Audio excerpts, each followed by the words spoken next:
What I've got for you today is a recommended series of Zerg versus Protoss. We're in the bottom right-hand corner of game number 1. Playing right here with the blue Protoss pieces. You know him, you love him. We have none other than herO. His opponent in the top left-hand corner. Playing right here with the, I guess the light blue, the cyan, the teal Zerg pieces.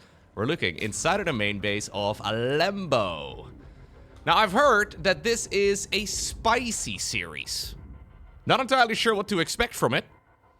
Generally speaking, of course, herO is not somebody who will, well, shy away from any sort of early game aggression, but usually if somebody says it's going to be something spicy, that means cannon rush in my mind. Considering though we have a very, very fast, well, gas inside of the main base, just going to be a good old gateway here on the low ground, and no probe has gone across the map just yet either, so I'll have to keep an eye out on exactly what ends up happening right here in the earlier stages of the game. Either way, herO has been on absolute fire lately. At this point, I am basically casting a herO series every other day at like latest.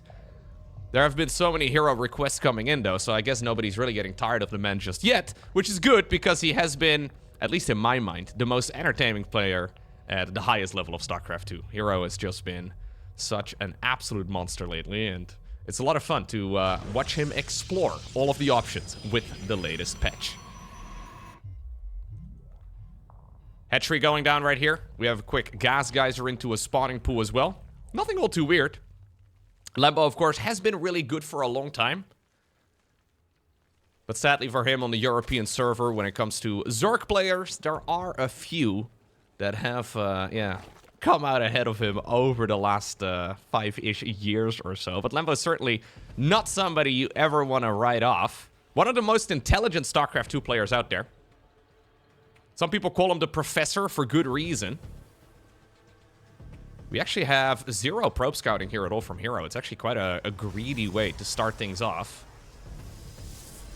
Nexus is coming up though. We already have the second pylon in the most curious position you can go for. For some reason, we've planted it... ooh. What? Okay, forget about the second pylon, because apparently Lambo is drone rushing. Sorry, what? I guess he has seen the lack of chrono boost here. He has seen that there has not been a probe scout on the other side of the map. So this is how we're gonna try and fight it? I mean, this wasn't really that spicy of a start from Lambo, but it's a reaction to seeing the greed of the Protoss player. Probes need to be pulled immediately from the main base. Pylon is already taking a lot of damage and will go down. That means that the second adept will be delayed. That first adept, though, is having a field day, but so far the target firing on it has been slightly suboptimal. Is this a good build from Lambo? Oracle can't really be afforded yet. He doesn't quite have the resources for it.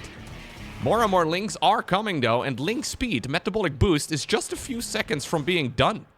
There's actually nothing inside of the main base for those Zerglings to kill. They're gonna commit instead right now to that one adept that has been extremely annoying. And you know what?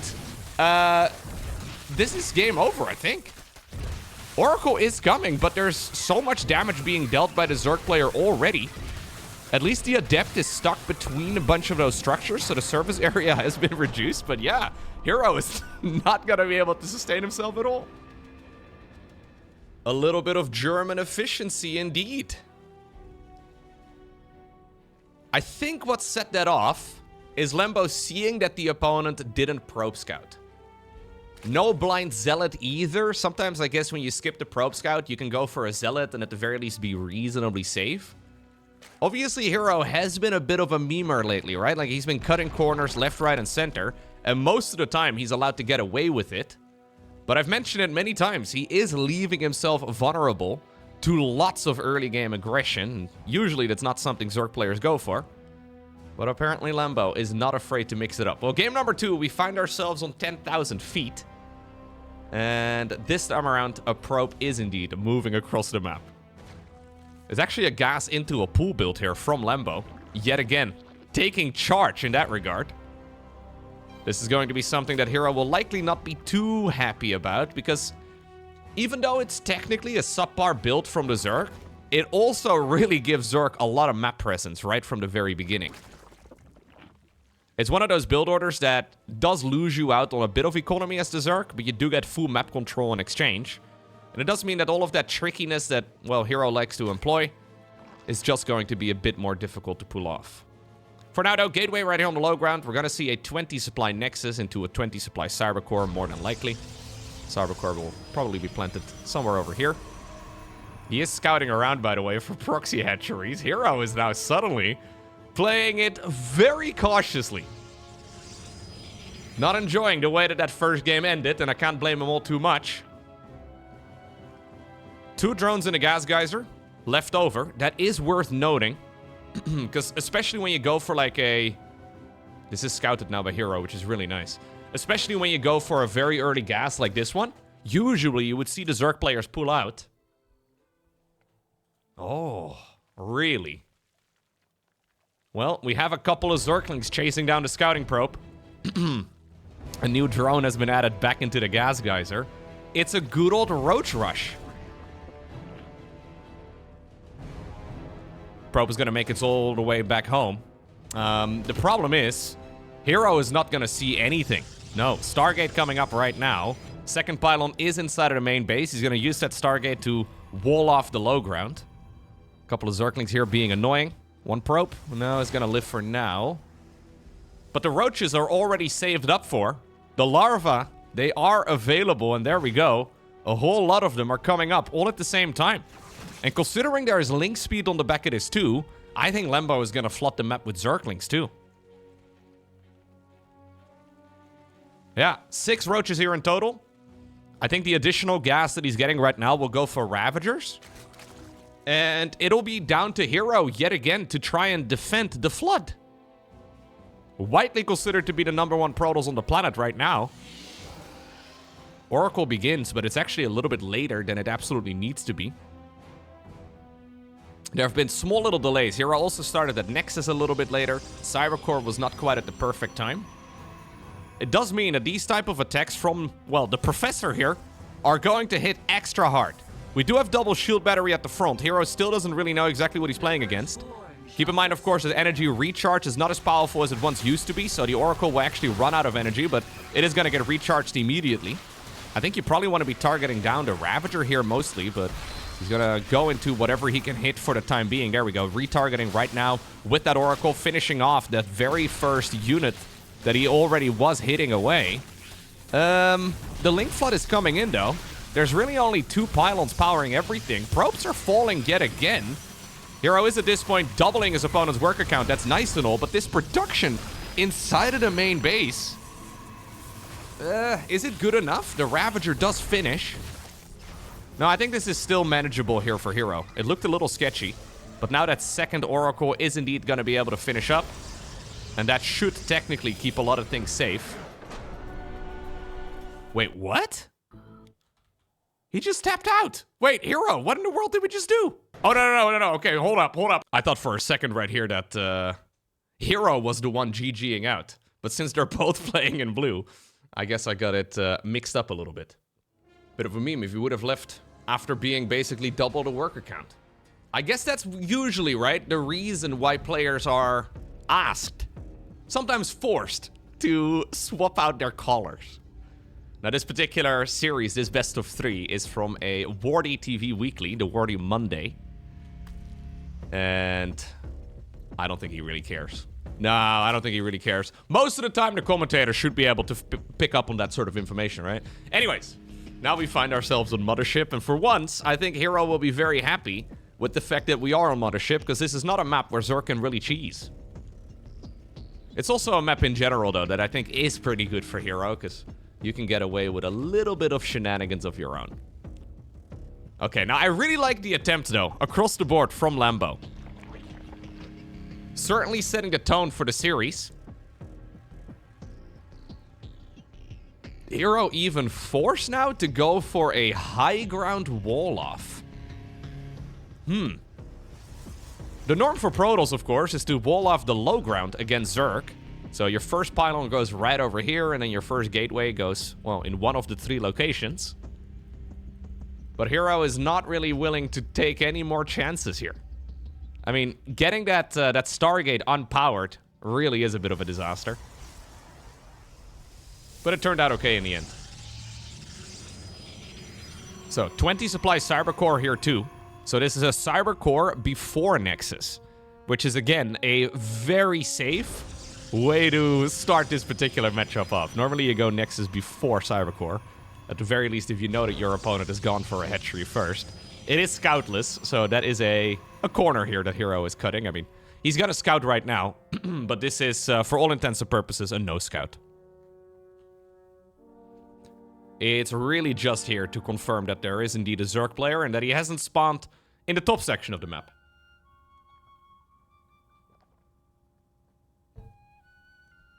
Double queens coming up for Lambo. Will he pull out a gas yet again? Yeah. This time around, though, he is pulling all the drones out. And that is, of course, the norm. It is usually what Zerg players go for. It does indicate that he does not want to go for anything cheeky right here.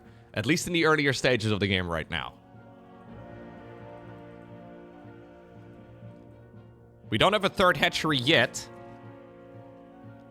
And taking one is going to be a little bit annoying.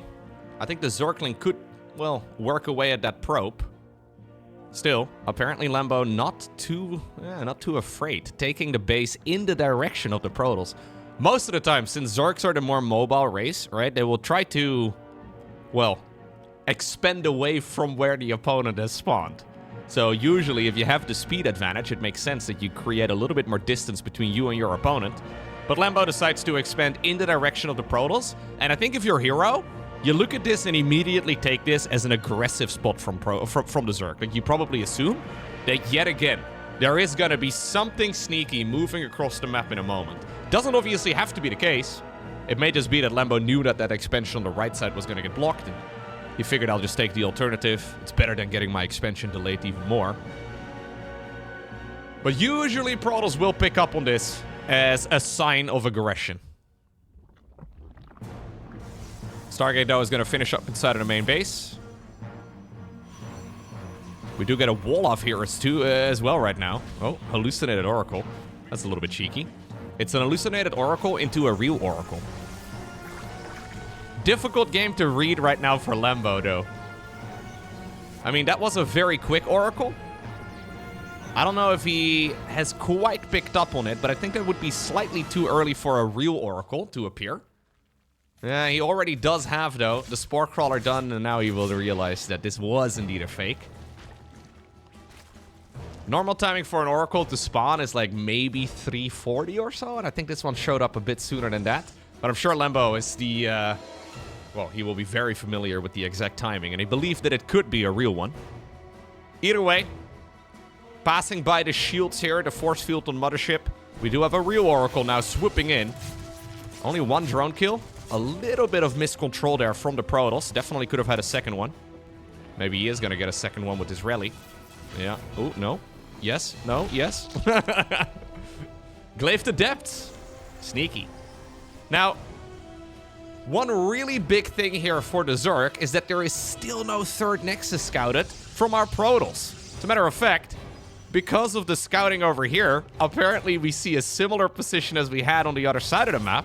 Now it's going to be herO also expanding in the direction of the Zerg. So even though this map is absolutely gigantic, I believe actually Mothership is the map with the most expansion on it of all maps. These two are basically neighbors. I mean, I guess there's one base in between them, but... Ooh, Oracle goes down. I kind of hate it. As soon as you lose an Oracle like that, Zerg will just be able to be a lot more aggressive. Immediately, Zerglings are coming. Lair is just about to finish up. I wouldn't even mind seeing the Queens going across at this point in time. I also wouldn't mind having a Spore Crawler over here in the third. Either way, if this was Solar playing, I think we'd already have the Queens preparing for a push. Glaive to Depths, though, are showing up. Roach Warren researches the Roach speed. Is this good for Lambo, though? The fact that they're expanded in the way that they are, I really think it does favor, well, just herO's playstyle in general. It favors the aggressive approach. Adepts decide to shade in, but we have that wall off that herO is very, very fond of. Big shade into the main base yet again.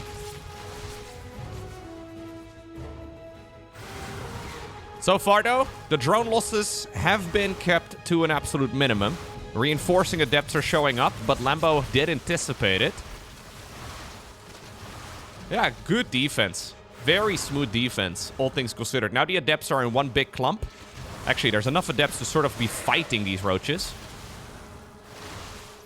Only 3 drones here have died in total, by the way. One of them from the Oracle aggression, so... yeah, this was pretty much the perfect defense here from Lambo. Baneling Nest right now on the back of this. He's gonna re-drone up to full 3-base saturation. The adept's actually going in around the side. I almost wonder if you should commit. Oracle swoops back in. Queens, though, are in position. Gets 1 drone, 2 drones. Okay. A lot of hull damage taken, though. Lambo decides to just skip out on this base yet again and takes the... well, I guess this is the middle of the map expansion? This would be the exact middle of the map. It's the closest one, though, to the middle of the map on his side. I don't think Lambo can be unhappy with how this is going at all. It's still not quite a position that is necessarily game-winning. But he is managing himself just fine against one of the world's very best players. And that's always nice to see. I know Lambo in general is not super fond of... ooh, this could be a good shade. He's generally not super fond of playing the weeklies. He's been playing in them more and more lately, but usually he likes to prepare for... well, tournaments where you know who you're going to be playing and you give yourself some time to actually strategize against the opponent. Still, it's always good when we see another Zerg player joining the weeklies more and more, because there's not that many of them. Although we've seen Raynor likewise as well playing more of them lately. But anyways, Stalker's now on the back of this. We have a Robo Bay as well for herO. Likely for Colossus production, although I don't really know if I like Colossi too much against this type of unit comp. It's gonna be okay against Ling Bane, but... oh, ugh. Disruptors? I think I hate Disruptors even more. Disruptors are considered a pretty terrible unit in general. They're used every once in a while against Terran, but against Zerg... see, the thing is, right? This is a unit composition right now, anything Zergling-based, that is already pretty darn good against Disruptors. But if Zerg is really concerned about the Disruptors, you can go up towards the Hive and build Vipers, and they will just completely nullify them. At this point, I guess he does have the shock advantage, in the sense that we never really see it against Zerg. There's also a lot of Banelings, by the way, and if the Banelings do get hit, that could work out in his favor, but there's going to be like one shot, one opportunity. Oh, okay. Nice response there in the end. Second Disruptor is now available. He's going to try and roll through. Yeah, against Roaches, I don't think it's that great. Immediately, the first Disruptor goes down. Banelings are rolling through, trying to hit whatever they can get. And the Roaches are now practically hugging the units that usually have that ranged advantage. Is this a hold here from herO? I mean, the probes are dying now. Even if it is a hold, I think the aggression is already quite decent up to this point. I think the damage is sufficient. Robo Facility actually goes down. Yeah, this is great here for Lambo. There is a new Nexus building to the right of this particular fight. Lambo doesn't know of it, otherwise he would try to head on over in that direction. But the Nexus over here dies. Reinforcing Stalkers are now available, but I think we're just going to rinse and repeat. +1 melee, by the way, is going to be really powerful in this particular instance too, when the opponent really only has a bunch of Stalkers. GG. Lambo gets the job done. That was such a fast series. Let's have a look at another one. So this is Lambo's next opponent in the weekly tournament. Spawning right here in the bottom right corner. Who do you think it's going to be? We have none other than the Zerg player from Germany. His opponent, though, in the top left. I believe that this is a Ruby Rock for game number 1 of the best of 3. Another Korean Protoss. This is not herO, though. We have Creator. It's been a little while since I've last seen a Creator game, so it's going to be nice to get an update on where this man is currently at. And you know what? Creator, being the nice guy that he is, decided to switch to red. Yeah. Actually, for the StarCraft 2 players themselves, I can show you this. There is a color setting in the game. You can just, well, have default colors on. for every single game that you play. So you can set your opponent up to the same color on the minimap every time. For ladder games, for custom games, all the rest of it. Meaning that you never really have to add that as like an extra layer of complexity. But not the case for casting, not the case for observing games as far as I'm aware. There may actually be some tools that will sort of force it. But anyways, it's very likely what I'm trying to get at. That Creator will still be seeing his opponent probably in red. I think red is probably the most common color for the opponent. At least I think it's probably the best contrasting color on most minimaps. That's effectively, I guess, what you're looking for. Being able to pick up on, say, for example, a drop from the opponent or any unit that appears within vision. Being able to glimpse it from the corner of your eye, very nice. Although I guess on Ruby Rock, the dirt is pretty red. Anyhow. Nothing all too odd here so far by Creator. We'll have to see if Lambo decides to go for anything a little bit more feisty yet again. I think Lambo probably agrees that many of the build orders that herO goes for, many of those strategies are suboptimal, but they work out because the opponent is thoroughly confused all the time. So I think it's quite clever, actually, from him to just take matters into his own hands. Because most of the time, I think herO's opponents are playing it quite passively. Like, their idea is to just let the Protoss do whatever they like, and then defend against it and win in the later stages of it. And that's usually also Lambo's approach against most opponents, but I think it is actually not a bad idea to take control of the early game and, yeah, keep the Protoss player honest for once. Okay, so Twilight Council on the back of this here for the Protoss in this particular instance, though, and that is a little bit funky. Most of the time in this matchup, it's a Stargate first. Of course, this is very normal against Terran, but usually we see, well, if it's going to be Glaive to Depths, if it's going to be, like, Blink or whatever, right? It's going to be Blink in this instance, but usually you get this after the Stargate. So you go Stargate into a Void Ray or into an Oracle or 2 or 3 or 4, 5. Okay, maybe 5 is a little excessive, but this is going to be a very fast Blink. Robo Facility right now as well, though, for Creator. Adds that bad boy into the mix. Defensive Spore Crawler for Lambo, building it blindly because he knows that it's a very common follow-up, of course. Not gonna need it in this instance. So how good is a straight Blink opener?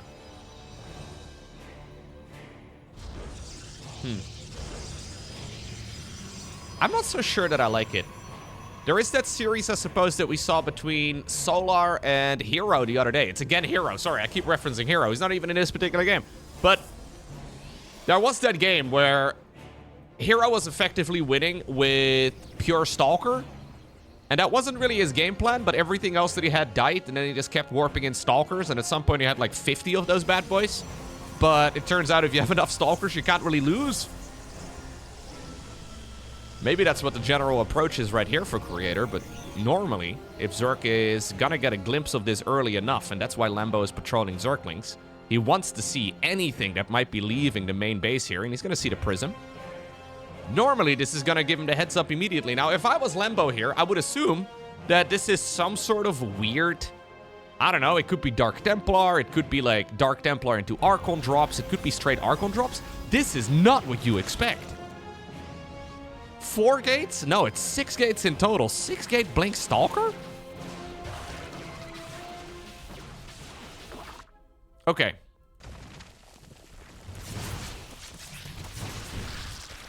Well, Stalkers are good, but usually Zerglings are even gooder.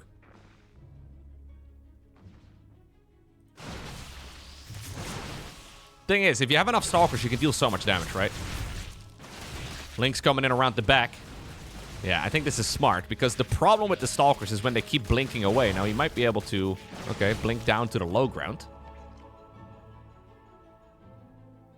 Good, gooder, goodest. Everybody knows that's how you say that, by the way.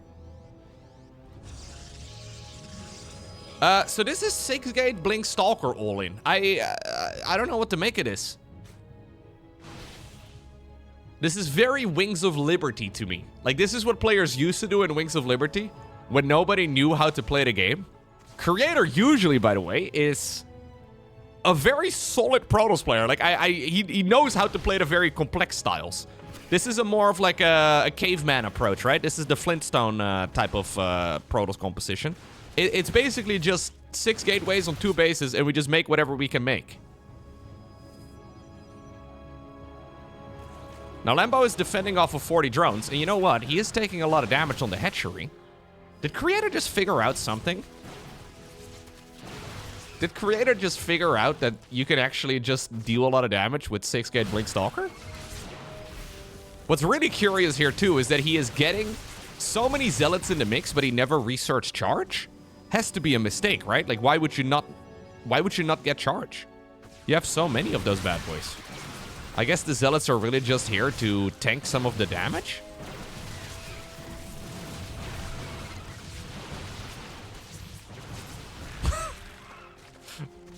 It comes down to the engagement, but yeah, there's so many Zealots that the Lings are being zoned out. Why would you not get charged, though? Creator has all the money for it. It's not that expensive an upgrade. Zergling's trying to get the wraparound yet again. Slow Zealots trying to make their way to the front. All right, let's see. I think we're going to have to fight this out right about right now. More and more Protoss units are being warped in. I think this is fine for Creator.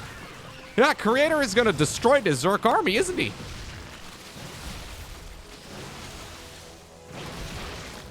What are we watching? We see so many beautiful, elegant, refined strategies. But sometimes Stalker good, Stalker smash.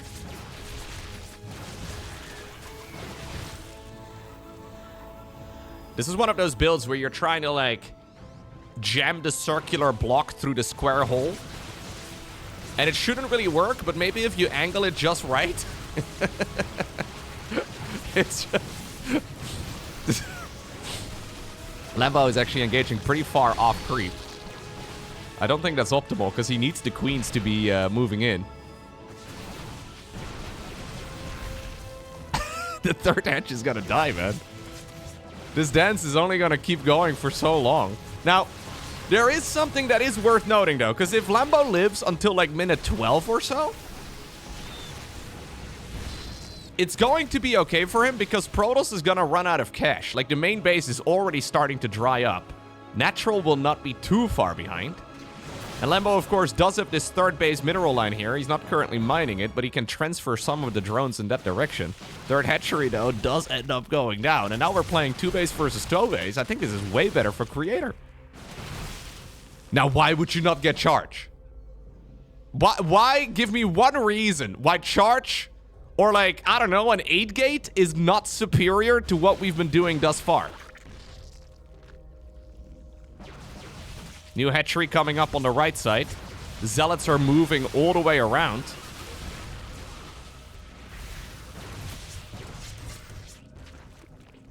So we determined back in, I think, 2010, that if you want to go for a 2-base all-in, or really any all-in as a Protoss player, you need roughly 4 gateways per base.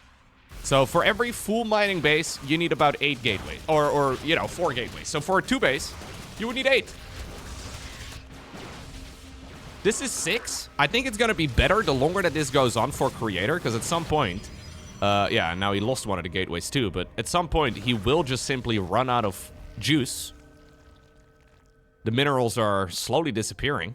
But he's been floating so many resources for a while already, though. That charge seems like such a no-brainer. It's such a good upgrade. And he's been making... how many Zealots? Yeah, he's got 21 Zealots in this game. That's a lot. He's just gonna make a third Nexus. 10-minute third Nexus. Zergling run by, moving in.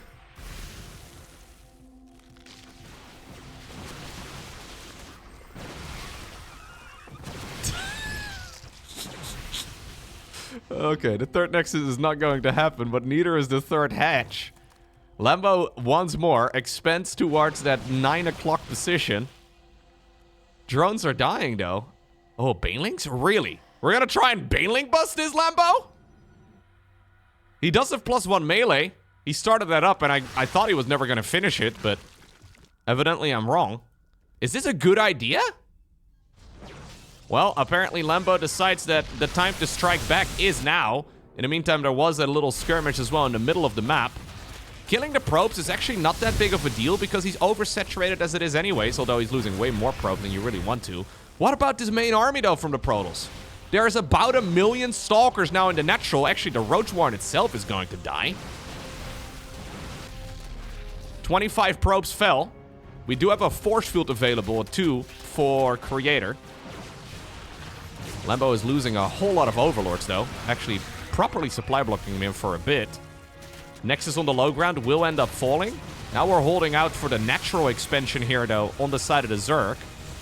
Guys, why did we not get charged? I don't get it! Oh, jeez. Okay, well, Ravager Biles, Ravager Biles! Okay, Prism finally disappears. But I think the Stalker numbers are plenty big enough. Reinforcing Lings, though, and the ones that came from the other side of the map, join up forces yet again. 15 probes remain for Creator. Yeah, I just don't see how Lambo is going to be able to hold. I mean, this was about the best case scenario. Like, these last couple of minutes have gone just about perfectly for Lambo. But he just doesn't have a way to stop the Stalker flood. GG. So what exactly could Lambo have done differently? Well, the weird thing is, right, if you're playing a 2 versus 2 base all-in, right? So, obviously there was an extra hatchery for Lambo, which can be really nice, but Lambo didn't have the workers for it. So, usually what Zerg players do when they go up against some sort of 2 base all-in from Protoss is they take the amount of workers that Protoss can make on 2 bases, which usually is 44. So that's 16 for each of the mineral lines, and then 3 for each of the gases. So that would be 44 workers in total. You take that amount and you add a few drones on top of it. So say it's like, I don't know, 48 workers for Zerg going up against 44 workers for Protoss. It doesn't look like much, but over time you get like a 10% income advantage, and your army will outgrow that of the opponent. Lambo, however, stopped droning at like, I think it was like 41 or so, and he was effectively sitting on a similar economy to the Protoss the entire game long. And that, of course, means that the more cost-efficient unit, in that particular instance, of course, the Stalker, the more cost-efficient unit will just work out better. Now, once the fight commences, you also aren't really able to squeeze out more workers. So in a way, that game, it was kind of lost by the time that the Stalkers first got across the map. And that is when those little things, right? Like making the spore crawlers. So I think Lambo made like 2 spore crawlers or so. That's when those types of things really add up. Because if they weren't morphed in, right, we would have had 2 more drones. Obviously, there would have been additional minerals as well for extra drones again. Those are the little things. Those are the little things that really add up over time. Alternative choice would have also been for Lambo to try and send a little hit squad of Ravagers around the site to try and bile down the Prism earlier. I think that's what somebody like, for example, Raynor would have mixed in. Raynor is very fond of that whenever he goes up against these weird 2 base all-ins from Protoss.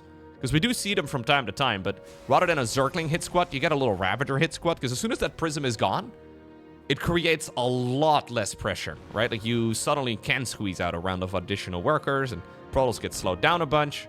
Then you can go and make army again, but off of a bigger economy. So it's those little things that add up over the course of the game. Now, of course, Creator, having that many minerals and gas in the bank for quite a while, he's going Twilight Council first yet again. And we're once more just getting a random-ass upgrade. It's going to be Glaives. Okay. So how is this going to work out then?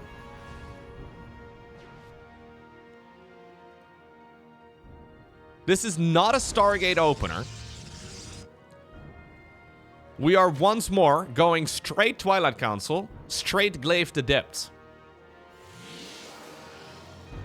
The spread of Overlords is already very significant here for the Zerg. Getting a ton of vision around the main base. If you look at the minimap here, he already has basically all the important sites spotted. He's scouting to see if there's any proxies, any shenanigans out. It's a Dark Templar rush. There's no way, dude. Okay.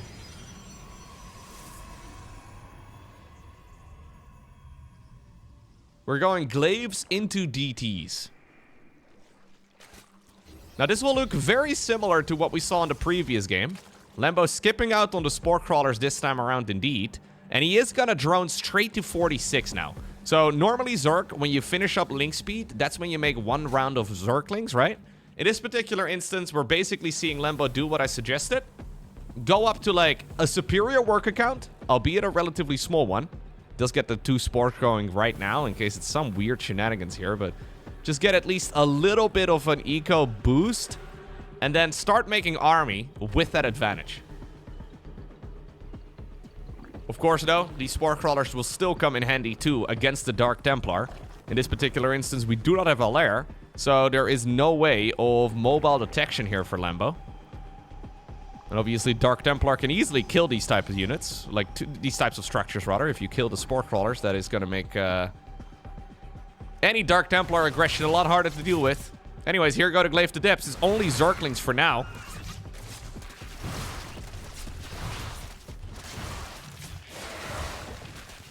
Creator being a bit of a memer.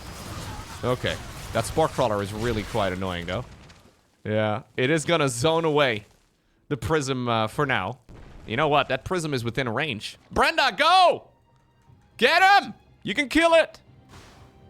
In the meantime, the Adepts are still going to town. He's busy trying to stay alive over here. Does lose 8 workers now. You guys can literally just go kill that, I think. Oh, he doesn't see it. It's out of vision range. That's crazy. Looks like it's just right there. Okay, yeah, he sees it now. Yeah, if you don't recall that, it's super dead. Okay. Prism still dies in the end. Lambo starts up the lair now, together with additional worker production. And even though we did have some Dark Templar, the Prism, right? That's where it meant to be warped in. The Prism did go down, so we end up in this weird spot where apparently we have a bunch of DTs now set up for janitor duty, I guess? Lambo's gonna see it. Lambo's gonna be wondering what in the world Creator is doing.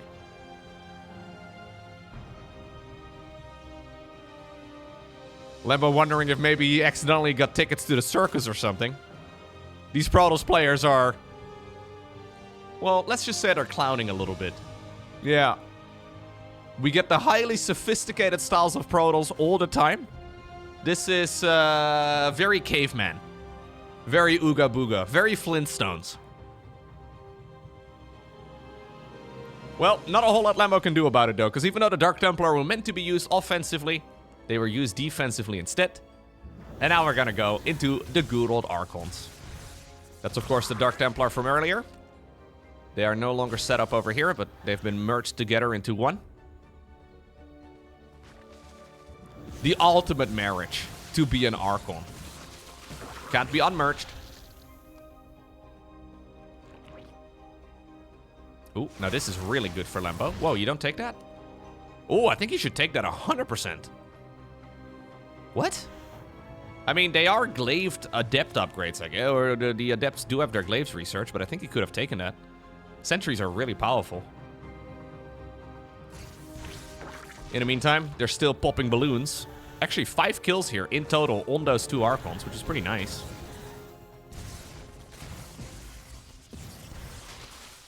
Very unconventional games, though. Also from the Zerg, right? We've had that weird drone all-in from Lambo in the first match. I don't mind it. Creator, by the way, with a fake move out, decided to just walk his army back home. He may very well be thinking about building up another base. Wouldn't be surprised.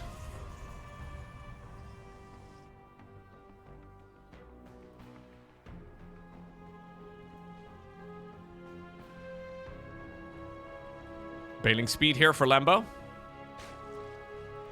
So we're really just using the Dark Shrine to make Archons? Or are we gonna leave them... ah, okay, we're gonna leave them in the actual unit composition.